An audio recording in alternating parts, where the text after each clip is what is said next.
With Kroger brand products from Baker's, you can make all your favorite things this holiday season. Because Kroger brand's proven quality products come at exceptionally low prices. And with a money-back quality guarantee, every dish is sure to be a favorite. These are a few of my favorite things. Whether you shop delivery, pickup, or in-store, Kroger brand has all your favorite things. Baker's, fresh for everyone.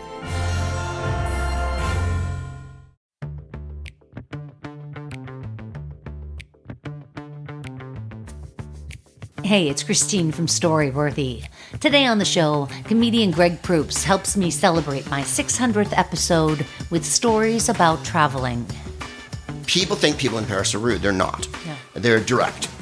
And they have a sense of humor. And they're ironic and they're sarcastic. If you are not able to produce any of those emotions, you are not going to be treated well in Paris. If you do not say hello in French, and if you do not respond to their sarcasm, if you just lay there like an abalone in the night and die like a dog, mixing metaphors as I do, they'll crush you because they don't care anymore. They give up. If you talk loud and you don't say bonjour or bonsoir or whatever, they're pretty much done with you. Today on the show, Greg Proops helps me celebrate my 600th episode with stories about traveling. Stay close. Hey everybody, this is Greg Proops, and you're listening to Storyworthy.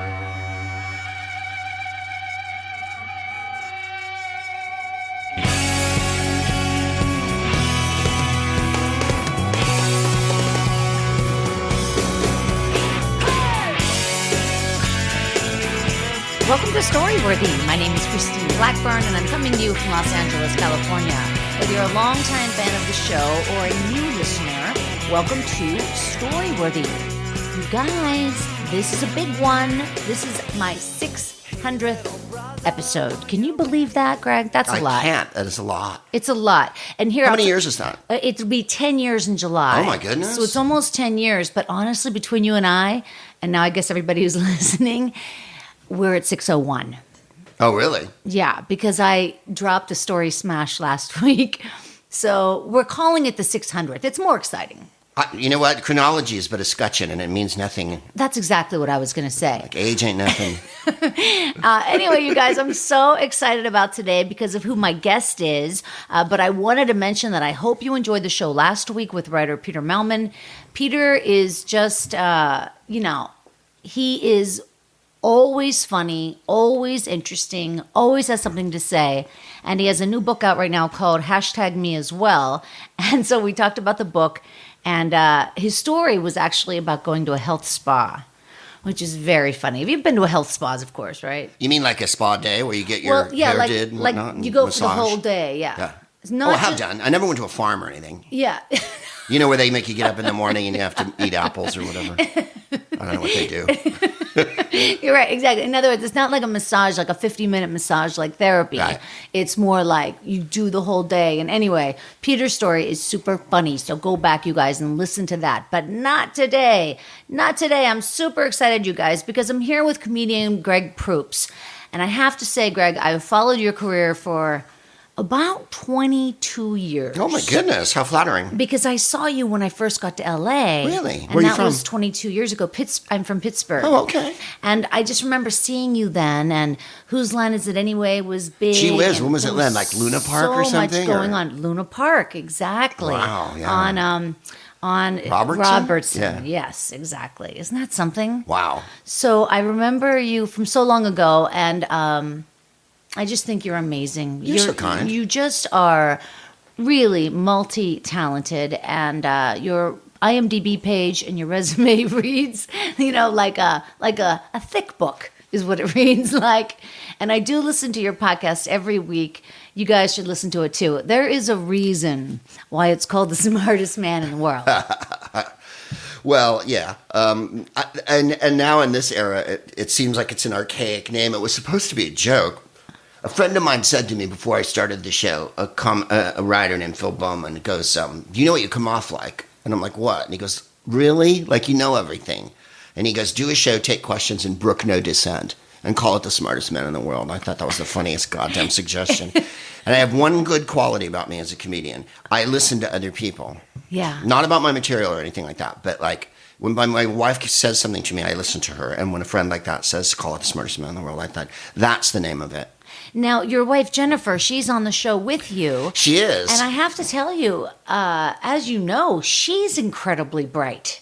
Yeah, she's smarter than me. That's why the name kind of hangs in the balance right now. We could call it the smartest couple in the world, but why rebrand at this point? Yeah, I I understand, but boy, oh boy, she brings a lot to the table. Well, it was always her show anyway, in so much as she was the one who wanted me to do it, and she's the one who often brought all the topics that I'm talking about. So in any case, she, now we put her on mic because in the last couple of years I've had so many bloody surgeries that I've had to do it from home a lot more and not as live as much as I wanted. But we're going back to doing it live more. So well, you did over 100 dates last year. You said I was on the road with my the improv group I'm in with Ryan Stiles and Joel Murray and Jeff Davis and Dave Foley. We did 100 dates last year, and then I went to Edinburgh and did 2 weeks worth of dates with all the British cast, Clive Anderson and McShane and Frosty and everybody. Mike McShane has been on this show. I did not know that. Yes, he's been on Storyworthy and he was on Story Smash. I can imagine. He was a judge on that as well. And I got to tell you, when you're a judge on Story Smash, you're going to be fantastic. I can't wait. Well, thank you. Yeah. I'm old buddies with Mike, obviously. Yeah, because you started with him in the 80s. In England. Yeah. Him and I were a double act in San Francisco in the 80s, and then we were on the English Who's Line together, and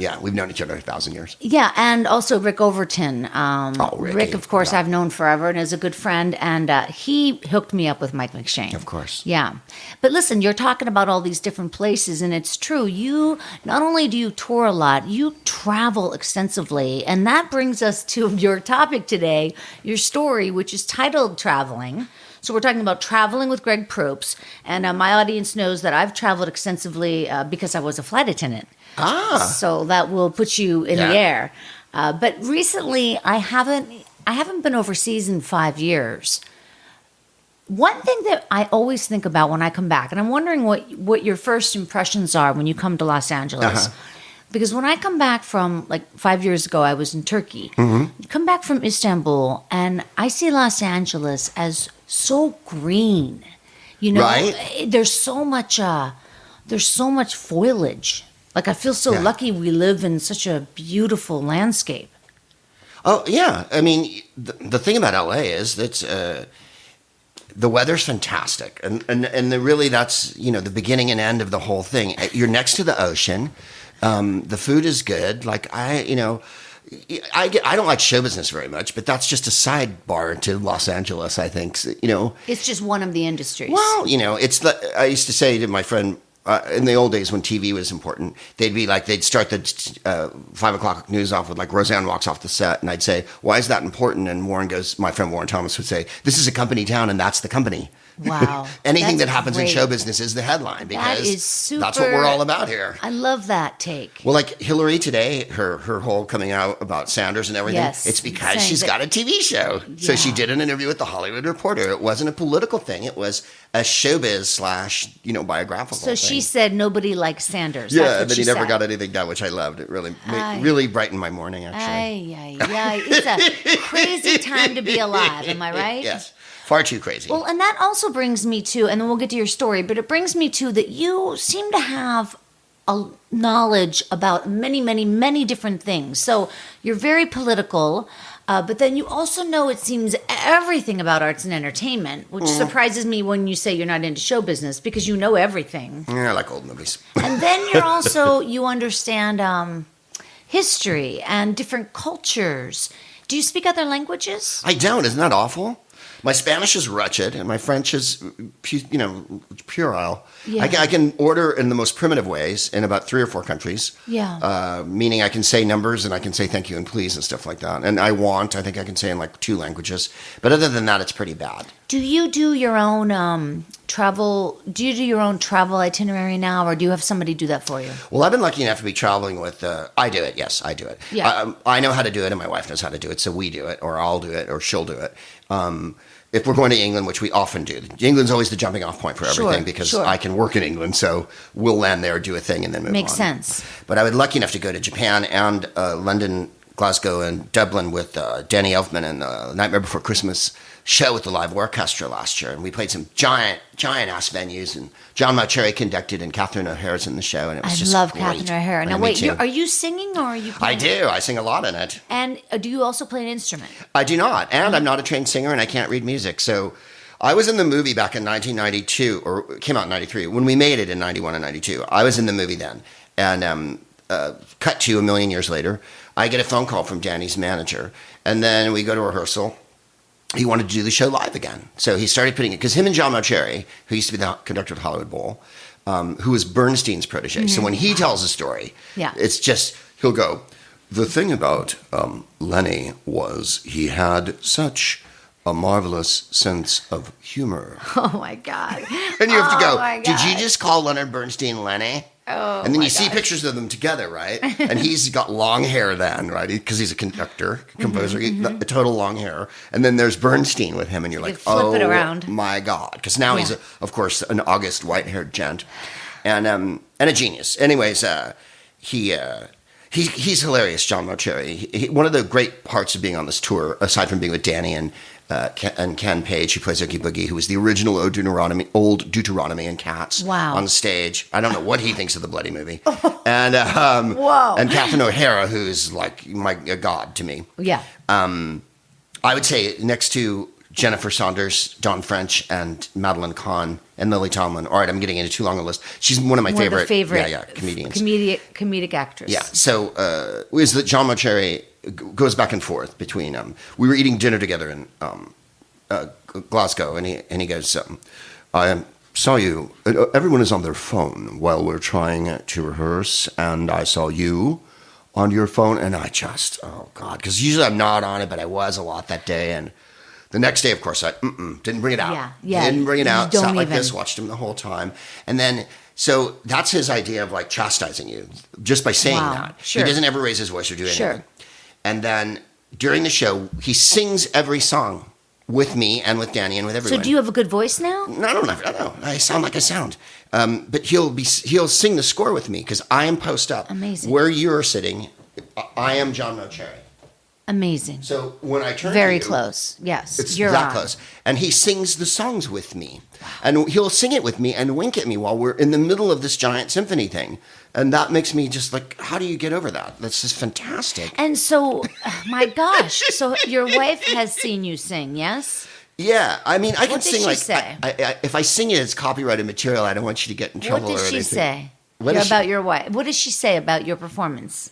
Oh well, I sell it. I'm volume ensures quality, as you know, and I sing a lot with the improv group because our singer Charles Chip Eston got on the show Nashville about 5-6 years ago. Yeah. So he used to do all the singing with Jeff Davis. So when he left, me and Ryan just started singing all the Amazing. time. So I mean, I can sing anyway. But And you've done so much voiceover work, obviously not just singing. You were Bob the Builder, for goodness sake. I was Bob the Builder that was a great period of my life. Amazing. That lasted about 4 or 5 years. So I was. There's a story. I went to London. They asked me to audition. They wanted an American voice because this is for what they call North America, meaning Canada and the U.S. And so I went in, and there was these nice women, a company called HIT, H-I-T, and I was in a studio in Soho, and I was doing the part, and I'd thought of all these hilarious voices, right? And I was doing them one after the next. And finally, they came over the loudspeaker, and they went, Greg, I'm sorry, would it be possible for you just to do your voice? And I said, are you insinuating that I have a funny cartoon voice? And they go, well, if you wouldn't mind doing it once more as yourself. So I went, hey, Max, Skip, well done. Wow. And they went, I came out, and this is the only time it's ever happened to me, Christine. I walked out in the other room, and they went, so would you like to be Bob the Builder? And I went, I'd adore to be Bob the Builder. And then I ran outside with my giant 2004 phone. Yeah. And called my voice agent and went, call them back right now before they change their mind. Wow. I said, they offered it to me before they offered it to my agent, you know. So exciting. So that was a goodie. And then they sold the company, and, there's another Bob the Builder now. But, I see. yeah. But your voice is so specific. Do you remember it ever changing, or was it always this voice? It sounded like this always. Someone said a Valley Girl on Valium. And the funny thing is, I've had people tell me over the years, now and again, I had a terrible, terrible, horrible witch of a teacher in college whose name shall go unspoken. And she was a voice teacher, and she told me that I had a villainous hasp like Iago. She disliked me intensely. It's always weird to me when professors hate you. Yeah. Because, of course, I thought I was buoyant. But I've also had guys say, you should really work on your voice, And then the other thing that happens to me all the time, Christine, is people go, I thought it was you, and then I heard you talk, and then I knew it was you. So they recognize, sometimes they'll hear me. Different entity. Yeah, they'll hear me. And then, like when we do Nightmare, I'm in a fez and sunglasses and a suit because we're all dressed up in costumes on stage when we do Nightmare. And we played England, Ireland, and Scotland on the last tour in December. And I've been playing England, Ireland, and Scotland for 30 years. Yeah, so people recognize me in the audience, but there's no credits. They go, is that Greg? Because I'm wearing a fez. And then I'll sing and they'll go, it's Greg. And they all turn to each other and go, it's Greg. Because, as soon as you hear me talk. It's so interesting. Well, listen, I'm excited to hear about your traveling story. So let's get to that. But before we do, I did want to remind you guys to follow me over on Instagram and Twitter. Would you do that at Storyworthy? I'm trying not to be very political anymore because it's all been said. Do you know what I mean? Like now and then I do have to say something because I can't take it. Yeah. But for the most part, I just like other people's things. And I do criticize the president every day because I feel like everybody should do their part because he chose Twitter as the platform. So everybody should at least one tweet a day reminding him that he's impeached forever. Also, you guys, why not head over to storyworthypodcast.com and there's my mailing list. You know my mailing list. Join me there. Lots of fun. And then, listen, it's my 600th anniversary. We are celebrating, so why not head over to Apple Podcasts and give me a good review? That, for some reason, means something. I mean, it does mean something because it makes me feel good. But also, there's some sort of algorithm that is putting things in different places on Apple Podcasts. Although I'm not that, I don't look at that stuff as much as I used to, which is good. I don't either because for me it's an exercise in frustration. Yeah, we were talking about exactly. Before, when I put my wife on the show, Yeah. and the show's been largely her, child as much as mine for 10 years. Yeah. A lot of men really don't appreciate that. They don't want to hear a woman's voice. They think the show was better before. The fact that I supported Hillary really rubbed them the wrong way. Yeah. The fact that I would support women in general rubs them the wrong way. Yeah, to read those reviews, Yeah, and to I read just stuff like, like that is really absurd. But that being said, go ahead and leave me a good... Oh my. All right, you guys, listen, he's here right now. Greg Proops, as you know, he's a comedian, an actor, a voiceover actor, of course. And you've not only seen him on the very popular show, Whose Line Is It Anyway? Like we said, you've also been, Greg, on so many sitcoms in small ways and some in bigger ways. But I think about like the old ones, like Just Shoot Me or Veronica's Closet, Third Rock from the Sun. But now you're on one of me and my daughter's favorite shows, Schooled. Oh, yeah. I've been which lucky enough to be on a bunch of those. just adore. It's an ABC show on right after the Goldbergs. And you play this really funny woodshop teacher. Woodshop, right? The arts teacher. The arts teacher, and you have a big mustache. Yes, they've given me a silent movie mustache. And again, your voice. No, I'm kidding. No, it is my voice. What can I do? No, They're always I telling me love to tone it down on the show because I am huge. And then I'll go, all right. Let me go big or go home, And listen, you guys, do follow Greg over on his podcast. You've got to listen to it. I listen to it every week. It's called The Smartest Man in the World. And you also did a book based on that, right? I did. I meant to bring you one. Of course, I got halfway here and I realized I have boxes of them at home. But when we do Storyworthy, I'll give you one. Oh, thank you. This is called The Smartest Book in the World. And then you've done... it's very funny. And then you've done so many comedy albums. I mean, wow. So some of them were called Joke Book, Back in the UK, Live in Houston, We Have a Problem, Proops Digs In, Elsewhere, In the Ballpark, and the one that I did purchase and I do love is The Resistance, which is just 2018, I believe. Yeah, that was last year. Yeah, and recorded in San Francisco, where they know and love you. And it's so funny. You have some bits that people are laughing so hard. You can, I mean, you hear you, of course, but people are like continuously laughing in the background. One of my favorites is when you go off on magicians, which for some reason, I have a good friend who's a magician, and I go see him, now and then at the Magic Castle, and sometimes it's really fun and interesting, and like, oh my God, wow. But then after that, like beyond the like, okay, you blew my fucking mind. Like we've established that. And beyond that, what is happening here? Yeah. And so your take on magicians is particularly funny. Why, thank you.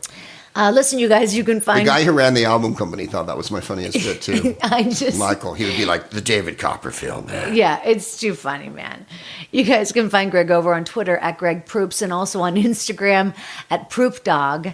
Love that. Proop Dog. That was my nickname in San Francisco. It's really funny. All right, you guys, wherever you are, put your hands together for the one and only Greg Proops. Thank you, Christine. Yay. Well, I'm going to tell a couple of different travel stories, if I may, and try not to go too long. We were just in Paris, and it was during the general strike. So when we landed, we came over from London. And normally, you can take the tube into Paris quite easily from Charles de Gaulle Airport. But there was no tube. And so there's, a general strike means everything comes to a screeching halt, like buses, tube, subway, everything. So there were cabs still. And so we got in a cab. And normally it takes, 45 minutes, an hour, like any city. Not that long, but a ways to get in. Because no one had any public transport, every car in the world was trying to get into the center of Paris. It was pouring rain. So it took 3 hours. And the cab driver and my wife were just riffing in French the whole time. I took a video at one point of the Eiffel Tower because it was raining and it looked really beautiful. Oh, yeah. And all you hear in the background is the cab driver and my wife chuckling up and telling each other jokes in French. So we got into town. And by the way, where's my parade? My parade commences dimanche because aujourd'hui, the suffering that I had to do that whole, can you imagine 3 hours in a taxi? And fortunately, we ate. That's critical, right? Because by the time we got in, we were like, "Oh my God!" Always eat before you get on a plane, or bring a candy bar with you. So we went out to dinner, and we went to this one place, and we didn't dig it. And you know how we walk into a place, and like they go, "Could you wait for a minute?" And you wait, and as you wait, you assay the place, and while you're giving it the perusal, all the votes start tallying up in your mind, and all you hear is clicking in the nay category, and you're like, you know what? I hate this now. It was a good idea when we walked in. We've been in here 95 seconds, and I've already found 200 reasons to leave. So it was a cute old brasserie. They made us stand for a second, which wasn't I'm never offended by standing. I'm with them from the New York School of Restaurants. In New York, you walk in, the place is jumping, and you go, I have a table? They go, have you booked? And you go, no. And then they go, hang out, it'll be about 45 minutes. And then 15 minutes later, they come over and give you a table because they're testing you. And I'm always polite and forthright with head waiters, maitre d's, and hostesses because there's no other way to be. The lying is what I hate when they're like, it'll be 10 minutes, and then like 2 hours later, they're like, I would rather the New York style where they always tell you way longer. Right. And then basically just seat you as soon as they can. And lately now, I've dropped all pretense. And if I know I'm going to a place where they might know who I am, I'll go, this is Greg Proops. I'm here with Nightmare Before, like we played in London in December. And there's a really, really lovely restaurant called the Wolseley that does like Viennese food and whatnot. And they're open late, so you can eat after the après theater. So we were doing the improv show with the Comedy Store Players, who are all good mates of mine. You'll remember them from Whose Line Is It Anyway? Sure. Josie Lawrence, the brunette lady, Richard Vaughan, who was the keyboard player on the show. Anyway, I wrote the Wolseley, and I said, it's me, Greg Proops, because I've been a customer there for 100 years. I'm bringing over the Whose Line. I'm in London doing Nightmare Before Christmas over at Wembley. I'm sitting in with the Comedy Store Players. I'm bringing the players over. I need a table for 6 or 8 or whatever it was. And we got there, and not only had they given us this beautiful table in the corner, champagne was produced by the restaurant, and then I ordered chicken liver, because as I said, it's Viennese, and the waiter came over to me and went, I'm giving you yours first. So now I've just dropped all pretense of, pretending or anything. I'm very direct. I'm Greg Proops. I'm the comedian. I'm here. This is what I want. And it's worked out. Anyway, so we go to this little place, a little bistro in Paris. First we leave the one that we went into. Then we go to this other one that's a real proper old time, with the creaky ceilings and hardly any signage and the little rickety chairs. And there was a terrible thing on the wall that looked like the back end of a devil dying or something, And we mount this staircase that was, calamitous in its construction, coming apart and splinters and whatnot. And, we're ushered upstairs, and you can hear them clanging and banging downstairs. The waiter, I assure you, was an absolute dead ringer for Pee Wee Herman. I mean, he had short hair, he had the ears, everything, kind of like a dashing French Pee Wee Herman. And he was quite nice, of course. What was your point on this, Greg? People think people in Paris are rude. They're not. Yeah. They're direct. And they have a sense of humor. And they're ironic and they're sarcastic. If you are not able to produce any of those emotions, you are not going to be treated well in Paris. Mm-hmm. If you do not say hello in French, and if you do not respond to their sarcasm, if you just lay there like an abalone in the night and die like a dog, mixing metaphors as I do, they'll crush you because they don't care anymore. They give up. If you talk loud and you don't say bonjour or bonsoir or whatever, they're pretty much done with you. Yeah. And if they say something funny, laugh at it. And then you're expected, by the way, to have a personality. You're not expected to walk in with a baseball cap and a fanny pack and a Hard Rock T-shirt and go, "Hey, we want French fries," and be a complete boob. You're going to Paris, know the rules, show up, dress, at the very least be polite if you can't dress. We order, and I had French onion soup because that's how I roll. When in France. I was going to say when in Rome, but that's absolutely ridiculous to say when in Rome, ordered French onion soup. So, we got like steaks or whatever. And there was a little crappy wine list on the carte du vin. And I ordered the most expensive one, like it was 30 euros or something. I'm with my wife, it was a beautiful night. We took 3 hours to get in. Come on, right?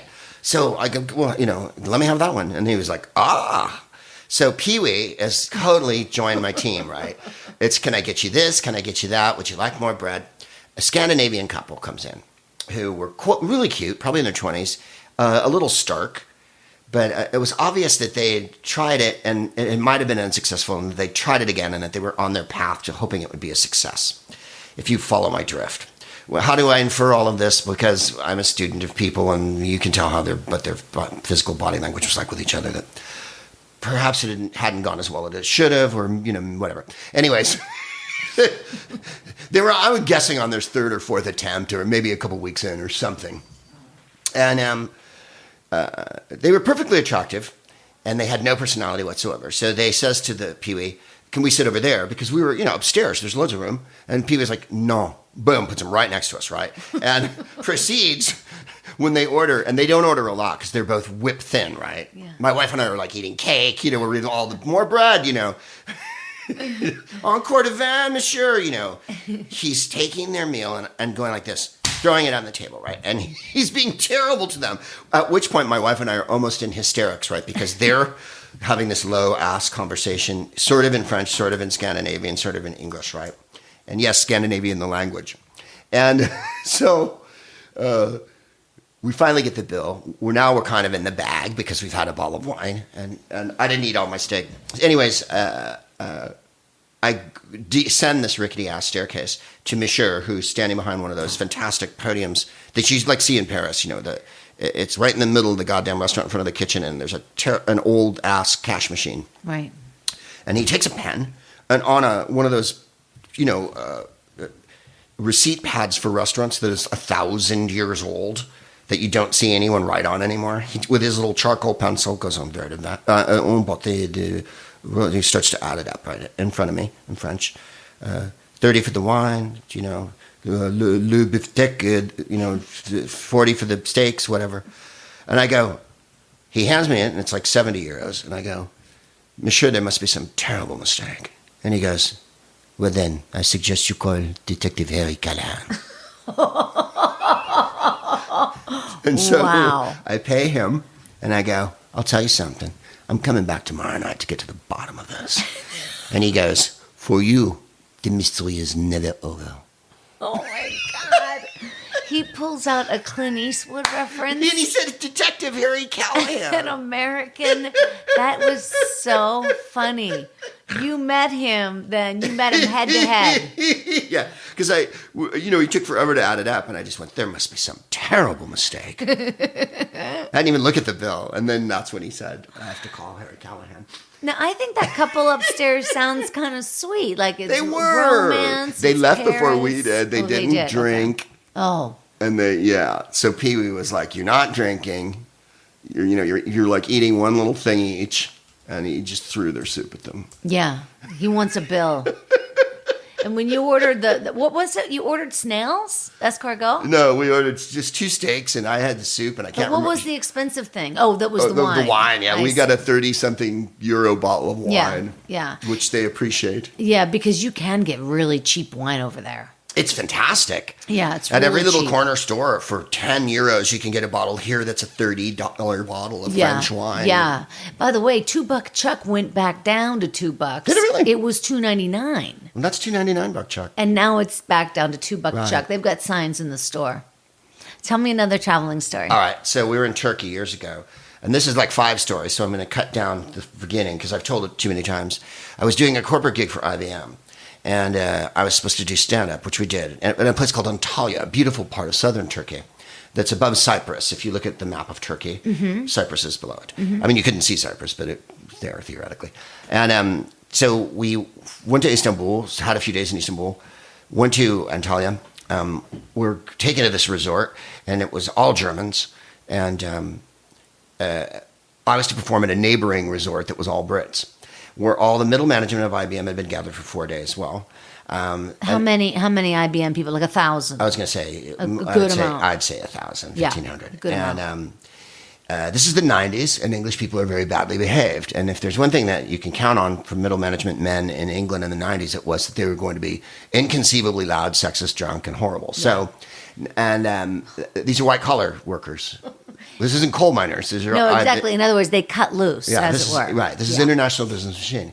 And Annabella Giles was a TV presenter there and a very nice lady. And they hired her to do some shit, hang around with them. They had all these talent. They had there's a couple other comedians too. I was just supposed to be the big thing, which was horrible because they were all like, who are you? So they're there for 3 days. We get there, I go to rehearsal and I see Annabelle and I go, how's it been? And she goes, I had to hire my own personal security guard to protect me after the second day because everyone was grabbing my ass every minute of the day and throwing me in the pool over and over again. And so I'm like, oh my God, right? So that night I appear and I'm hidden and the other comics come out and they do their thing and then they go mad, go crazy, Greg Proops, right? So I come out and I walk out into a crowd that's half of them are wearing togas because that part of Turkey is Greek and Roman. The Greek thing. And then some of them are actually wearing like centurion or legionary outfits, right? Like they're in the legion. The brushed helmet, whatnot. Yeah. And so I walk onto basically like a Hercules movie here, but instead of svelte, it's horrible English drunk guys. And I'd had to leave England because of a work permit situation. And that had been noted in the newspapers and in the news in England that I had left because I had to. And well, how long did you have to be gone? oh, I can't remember. We went to Paris and then I cried a lot. A couple of weeks, and then you have to go back. Yeah, then we went back to the States, I think, and then we came back, and then they renewed it again. Yeah. I basically overplayed my hand. I put like 17 work permits back to back to back to back, and finally they were What like, was your punishment? well, leave. Yeah. And it wasn't even formal. Like I met with a lawyer at my agent's office, and she went, "If I were you, I would go," because that's how they always act about everything. And I go, "Well, are they going to throw me out?" And she's like, "Well, I wouldn't say throw you out, but it'd probably be best if you left today." Wow. And so we left. And of course, I used it forever there. I'd say, I killed a guy in Scunthorpe, in Scunthorpe. Okay, funniest name in England. Like so Regina in Canada, that really never gets old. The Mediterranean. Oh, yeah, so anyway. You're at the party. So now I appear, and a guy yells out, and I've been on stage approximately 2 seconds. Why did you have to leave England? And I said, because I have all my teeth in a chin, mate. And boo! So I struggle through about 45 minutes, and I finally finish. It's just horrible. They hate me because I've insulted them gravely at the outset. We go the next day to Aspendos. I rent a car. My wife hadn't been feeling well, and I said, we got to get off campus because the food at this German resort was abysmal. And there was a guy walking around with a rifle, and then at night they'd have a disco next to the sea, this beautiful, beautiful little inlet, and they'd have a disco next to it, and it would be loud and shit. And I'd be like, you're missing the whole point of this. We're in an enchanted place where the Mediterranean is green-blue, and you're in this quiet cove. In the daytime, you could just sit there and listen to Lindsay Lohan, she has a resort over there. Yes, I shudder to So think. it's the same idea. I mean, really, though, no, I'm just saying, like, it is very popular for them to, at least where I've been in Greece and in Turkey, they do have those, like, seaside, places where people gather in restaurants, and then there's always a disco. It's right there. A disco. There's always a disco. And it's for Germans, Russians, the people that go there. The Brits. I had we went to get tea at an antique stand. We were looking at this guy's wares. And the Turkish will always give you, as you know, since you've been, apple tea. When you walk in, they offer you apple tea. And so you say, yes, thank you, I love some apple tea. And it's delicious. And so we sat to talking, and he was a Turk, and he'd lived in Newcastle. And he said, when we came in, oh, you're not one of the pigs. Oof. Yeah, that was the Germans. The Turks and the Germans have a long, colorful history together, including the Ottoman Empire, World War I. If you've seen Lawrence of Arabia, you get the drift. So we rent this like Fiat Punto or whatever it is, and from this German in the lobby, and I take her to Aspendos, which is this Greek ruin, and then subsequent to that, a Roman ruin, and it has one of the most contained and beautifully kept amphitheaters in the ancient world. So my wife stood at the bottom, and I went to the top, and it's nestled in a hill, as they all are, right, with a view of the land around it. And I went, Jennifer, can you hear me? And she was like, yes, I can hear you. Can you hear me? Wow. Because the acoustics were That's so cool. to die for. That's really neat. It's such a big amphitheater. It's so beautifully put together. And I learned a couple of things that I'd never learned before, which was, they used to flood this one like they did the Colosseum. Yeah. They'd put the boards in on the bottom. Because the bottom of every amphitheater was a false floor. There was no such thing as a floor. Because everything had to come up. Yeah. All the sets and the animals or whatever was happening. Like you saw Gladiator. Yeah. They're underneath. Like under the Colosseum. The Colosseum. That's why when you go there, it's so disappointing because you just see this weird basementy thing, and it's like, no, that's where all the action was. That's where all the animals were and the people. Yeah. They put a wooden floor on top of that with louvers and escape hatches in it and holes, and covered it with sand. And that's how they did it. So then they could take all the sand out if they wanted and fill the fucker with water and have boat battles and kill more slaves. And this place too. But the two things that were most fascinating was there was a turnstile from antiquity, and the tickets were there. And they had some excellent tickets, right? They were yay big, and they were baked, and they were perforated down the middle. So, like it said, they would break it like a cracker. Yeah, they go section 2 dolphin or whatever, or section 3, lion. Snap it.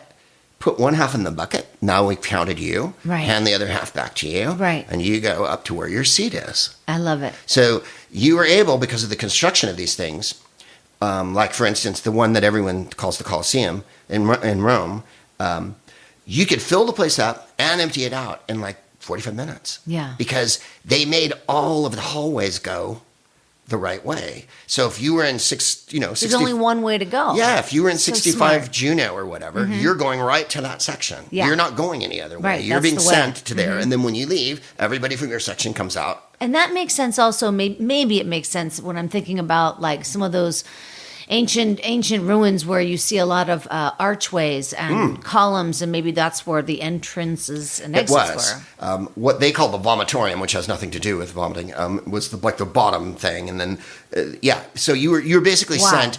The Senate and the fancy people got to sit down front on couches and had stuff brought to them, and then the lowest people in society, in other words, women and whatnot, day laborers were at the very top, and the Vestal Virgins always had a luxury box. They were down front. That was more like the mosh pit, right? They got a good view of all the you see that French painting of the guy romantically dying, and you can see the virgins all watching him from the box in their white robes with their red headdresses on and shit. Wow. Yeah. So the Colosseum in Rome, and I think this one might have had it too, there was what do you call it? A shade, a sunshade, that the sailors from the nearby port, the Roman Navy port, Ostia, had a garrison in Rome. I guess one presumes that worked on the Tiber, and from that garrison would man the sunshade because it was a series of pulleys and a giant round thing that filled the top of the Colosseum to keep the sun off everybody. Right. So, and as the day wore on, because it started at breakfast, as the day wore on and the sun came across the sky, they'd roll out the canvas and tie it to the other side. And It's like so West Elm. and crank it over. Yeah, so they're all, imagine a bunch of sailors standing at the top of the Colosseum pulling it. Yeah. And so if you've ever been to an event in southern, like Spain or Greece, you know how when you buy a ticket for it, it'll say Soli Sombra or Sol or Sombra, right? Mm-hmm. Shade or sun. Interesting, yeah. Or shade and sun. Right. Meaning in the beginning of the day, I'm in the sun, and then later It's I'm in the gonna shade. change. Yeah. Oh, that's interesting. So, because the sun goes like that. So I think all of the seats in those amphitheaters were Soli Sombra. At one point, the That sun would be hit you. helpful to do now. Why don't they do that now at the Steeler games or in Right, LA? they put those domes up, and then they have that's true. the collapsible, closable domes. But that theory has been around since time began, evidently. So, anyways, we go there. We have a wonderful day. We stop at this little roadside place. We have dinner.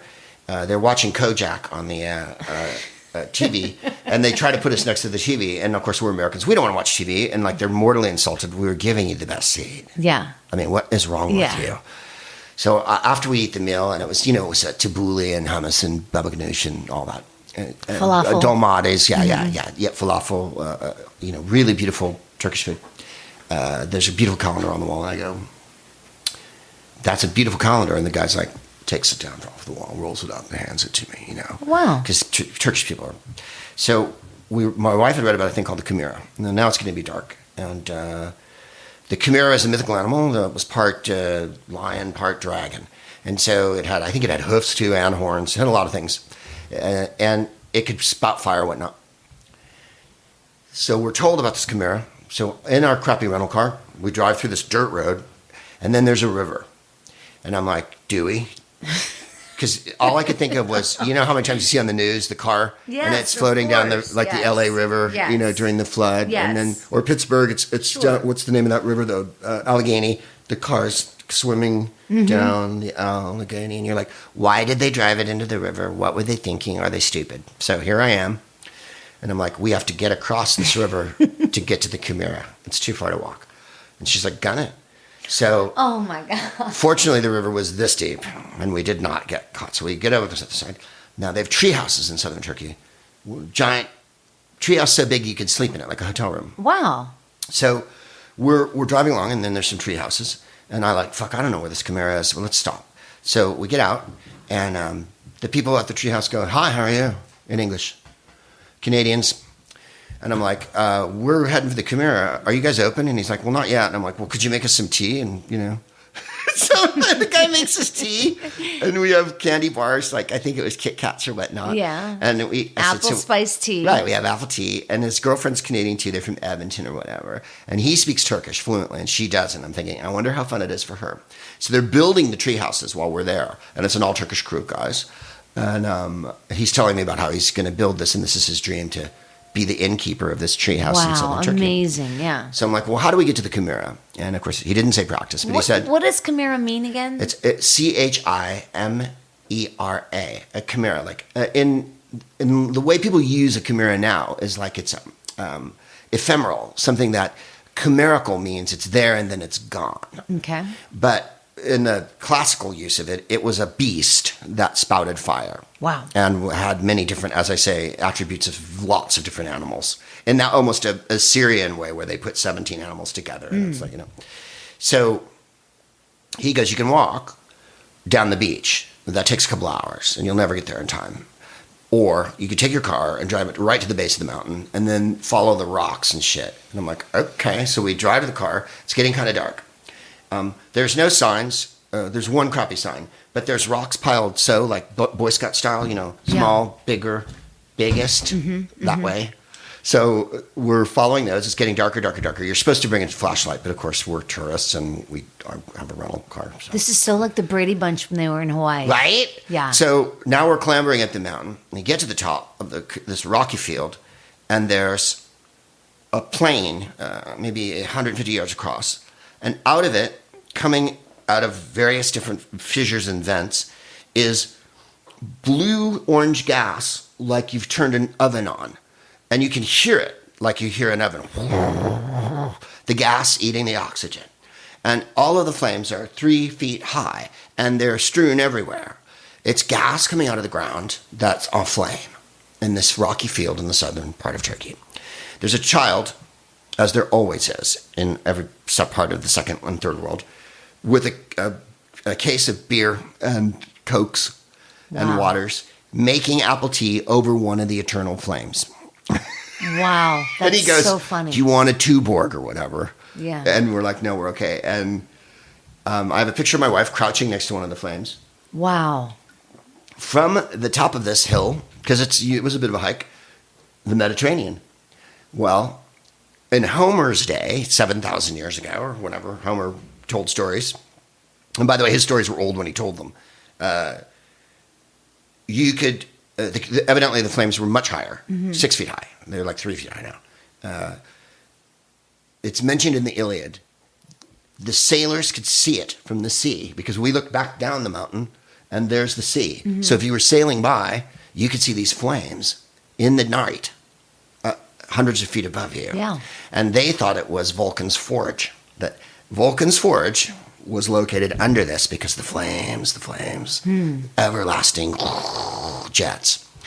So now we realize it's going to be full dark soon, and we have no flashlight, and we have to go back down the hill that we came up, of which, by the way, there's Lycian temples shrouded in undergrowth that are 8,000 years old. It's so exquisite. Are you taking pictures, by the way? There's some pictures. In those days, it was with a camera. Sure. This is the 90s. Film. And, a film camera. I think a little crap one that ABC gave me when we were making Whose Line that was like a sport camera. So part of it was plastic, like that meant you could go in the water or something. There is a picture of my wife wearing a suit. She's wearing a suit, and she's crouched next to the flames. Oh, good. That was for That's great. posterity to show that we were actually Right. at this bloody. So we go back, and in a room is a fax, because this was those days, a thermal fax. You know, the Sure. rolly. And it's from the British people who were putting on the event, of which I was supposed to appear one more night and do more comedy. Look, we've been having a bit of a chat, and we've decided that it's perhaps best if we do the award ceremony without you. Oh, wow.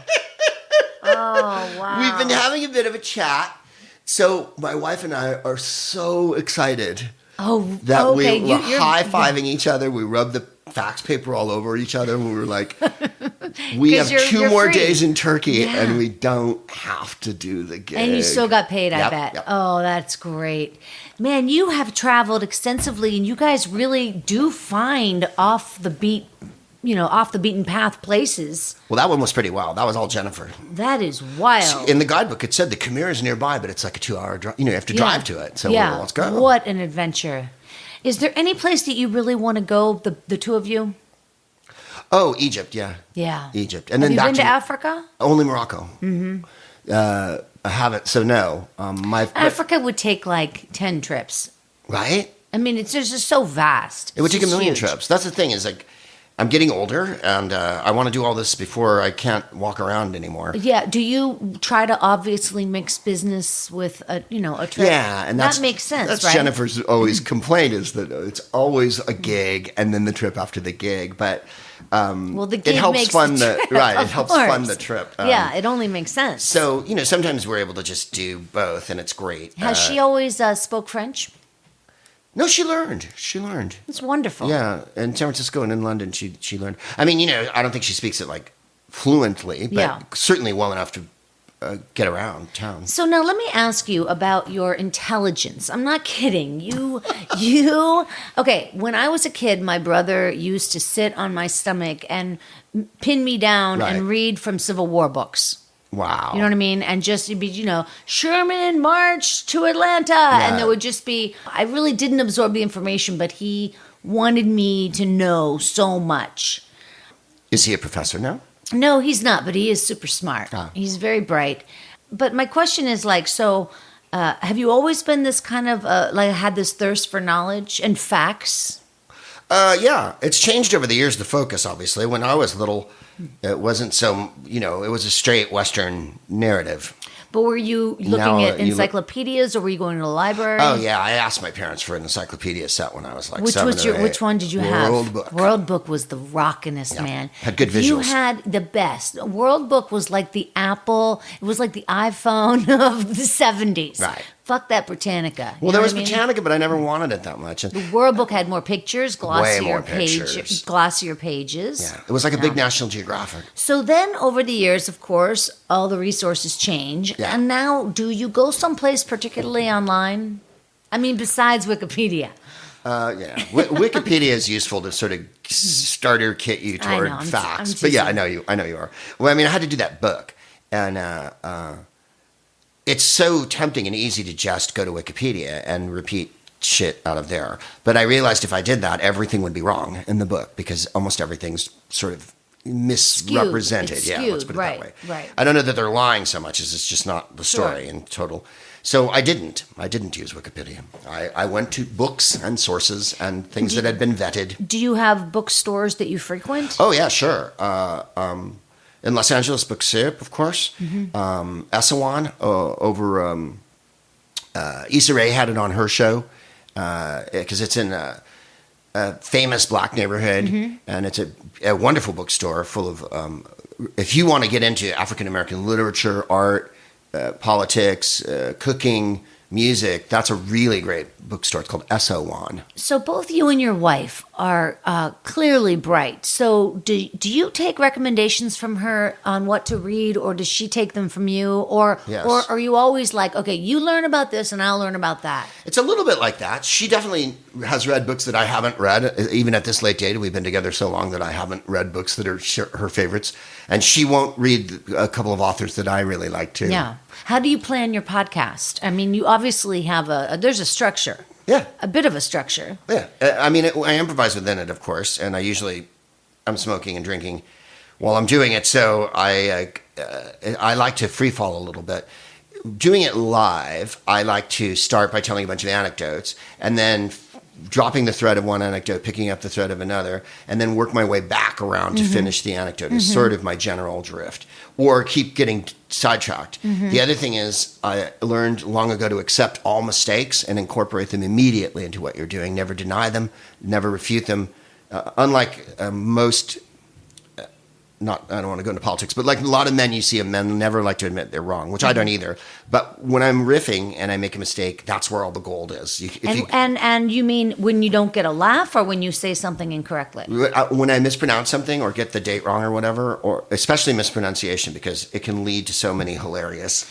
But it's when people call you out, right? Well, sometimes they will say you got this wrong, and Yeah. I'll read those. I used to read them on the air a lot more. We called it addendum errata ad infinitum and ericastrata.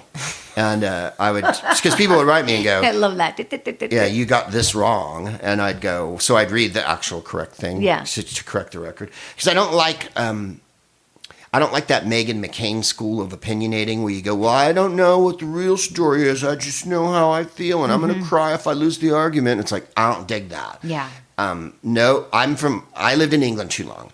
And in England in the 90s, my wife and I learned at the very brusque end of a conversational gambit that you don't assert some nonsense without backing it up. If Yeah. you're at a cocktail party or any kind of do after show soiree in London, and there was a lot of bright people in London in the 90s, a really highly charged atmosphere full of writers and comics and musicians, and you'd say something like, oh, I think the world's run by people who blah, blah, blah, and someone would go, oh, really? Is that what you think? And what would lead you to think that? And then they contest you. Yeah. Because English people like arguing more than they like sex. To them, arguing is like foreplay. You could spend a whole night with an English person and in a heated disagreement, And at the end of it, they'll go, that was marvelous. I quite enjoyed that. They're never mad about it. You think the next day when you call them that you're going to have to apologize. Yeah. And to them, it was like, But that's what they want. oh, it was like a cold brisk and German exciting wine. Yeah. They conversation. Just, they love If it could Whoa, only be that smash. way with families, where at Oh, the I end of the know. day it would be fine, No, Americans don't know how to argue, and we've really dropped it now. And the English have too, let's be honest. Their intellectual capacity for It's argument an now is- interesting time to be alive. Yeah, here it's I disagree with you. Eat shit and die. Bang, bang, bang. There's no more. Politics is the least arguable thing right now, and part of the reason is, and then I'll drop this subject because I loved where you were going, is that when you add Nazis and white supremacists to the mix of politics, there's no more arguing, and I don't mean on their side. I mean on my side. Yeah. There's nothing to argue with. My family's Jewish on my father's side, and plenty of them were killed in the war. And I don't dig white supremacists and Nazis. I don't have to justify not digging them, and I don't have to justify disagreeing with them. Yeah. If you're a Nazi and you're coming at me with white supremacist bullshit, you're wrong and I'm right. So that's, that whole, they love to play the whole, there's no more civility. I don't have to be civil to Hitler. Yeah. Yeah.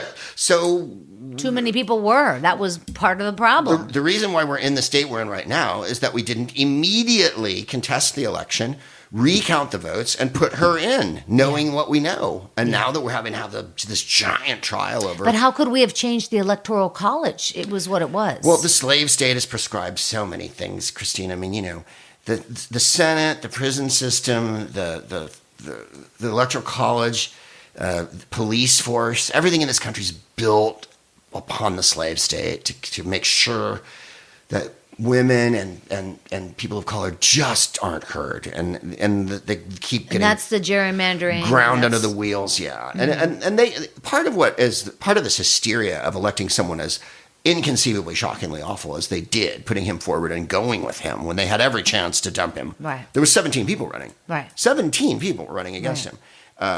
When he went and made fun of the disabled reporter, Yeah, that should have been a moment when that they was went, the first, let's just not have this guy. Yeah. Let's get a more representative George W. or Reagan type, who's basically a Nazi. Jeb, yeah. Right, a Nazi, but they can Yeah. go, hi, how are you? Yeah. Christine is such Well, and they have done public service. Right, like Mike Pence. He's he's got that AM DJ thing going on. I don't know what I'm talking about, and everything I say is a bloody lie. But by God, that's a beautiful, beautiful pie you've got there, Christine. It's like he's wax. Yep.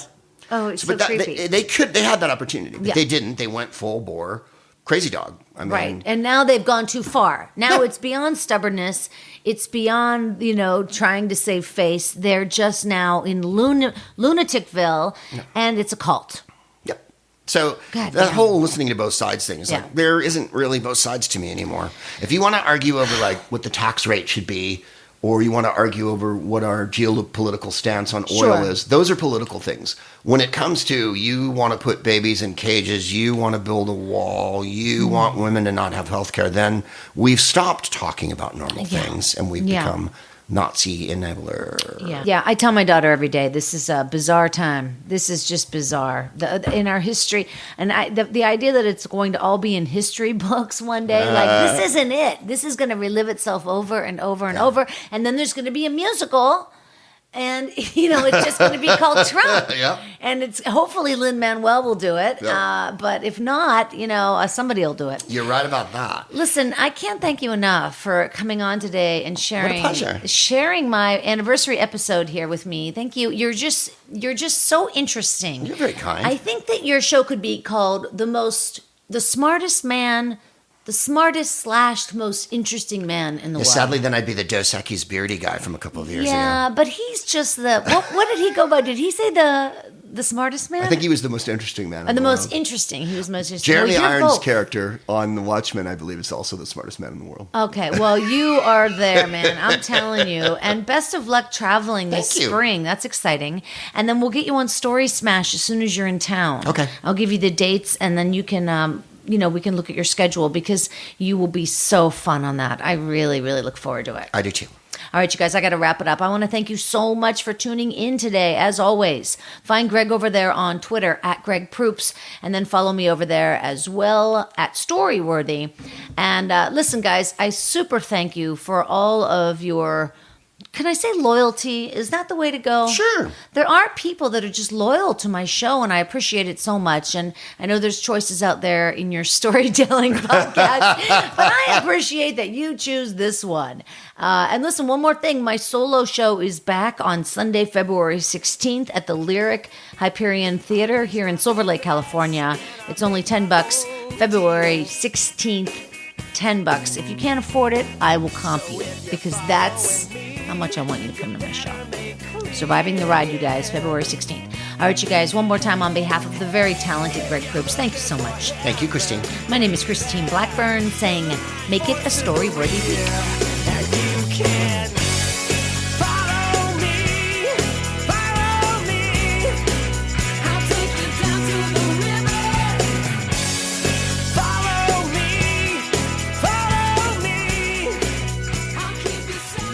Thanks for joining us on the Storyworthy Podcast. We'll be back next week with all new stories. Subscribe to Storyworthy on iTunes and visit the Storyworthy website at storyworthypodcast.com.